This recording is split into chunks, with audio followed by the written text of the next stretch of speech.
Luwagan mo daw, sir. Luwagan pa? Opo, luwagan mo po. Ilan taon na kayo, sir? Batang-bata pa kayo, sir. Tagilid na pati din itong bewang mo. Pag ano na siya. Tapos ito, umangat na yung mga buto mo. Turo mo daw, sir, kung saan yung sumasakit. Dito. Ay, L5 is 1 yan. May binuhat ba kayong mabigat? Wala. Oo, so, nung noon, may ano, yun nga, noon naramdaman ko, mga ano na to. May 10 taon na ito. Ang nararamdaman po ninyo? Oo, yun lang palagi yung ano, ayan, yung naramdaman ko dyan. Umangat na po kasi ito, yan o. Kaya lang wala kasi kayong x-ray. Yan, umangat to, isa, dalawa. Ito yung naiipit nyo, yung part na yan. Ito. Yan, hanggang dito yan o. Nagapang na dyan, sir, sa pababa, sa paa? Wala pa. Nagapang na dyan sa may legs nyo? Wala pa. O dito pa lang yun sa... Minsan kahit parang nangangalay ko dito. Na ano. Yes, sa legs. Pero itong pinakang masakit nyo, sir, sa lower back. Yan. Lalo na pag matagal ako ng upo sa... Tapos ano, bigla kayong sa biyahe. Opo. Tapos parang hindi ako makatayo agad. Nadandahan lang. Talagang. Ito na yan, dito. L5 is 1 yan, sir. Pero x-ray, hindi pa kayo hindi pa kayo ano ako dati kasi hindi ko na ano kung nasaan yung mga x-ray ko. Pag makita ko, daling ko pag ano. Tapos paano nyo, sir, hahanapin yung sakit niyan?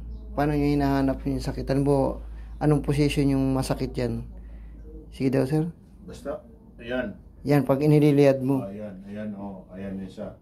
Yan, pag nililiyad, sumasakit. Dito. Tapos tagal kong upo. Tapos bigla. Tapos pag ano, hindi ko makaano kaagad. Parang nakagano lang nakakuba lang. Ayun na nga. Kuba lang.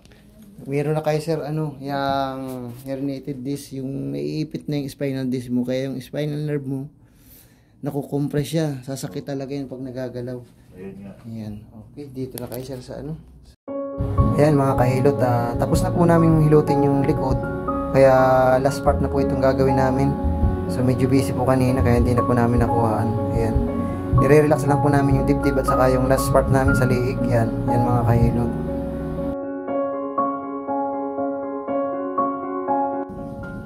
Sir, malalim. Nga, sir, exercise. Hold lang, sir, katawan. Dapat lang po.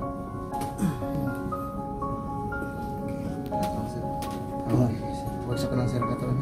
Ayun, mga kahilot, tapos na po tayo sa Hilot Nerve Therapy Bone Alignment. Umabot rin po ng oras namin ay 1.5 hours. Ngayon, tatanungin po natin si sir after nito kung ano po ay yung naging reaction ng kanyang katawan after treatment. Ito, sir, try mo daw, sir, yung iliad mo. Iliad nyo, sir, yung katawad kanina. Yan. Ano, sir, may... Ito, sir, kung may namasakit pa. Nawala na, sir? Wala. Sige pa daw, sir, iliad mo pa daw po. Iliad mo daw ito. Yan, o, yan. Nawala na? Wala na.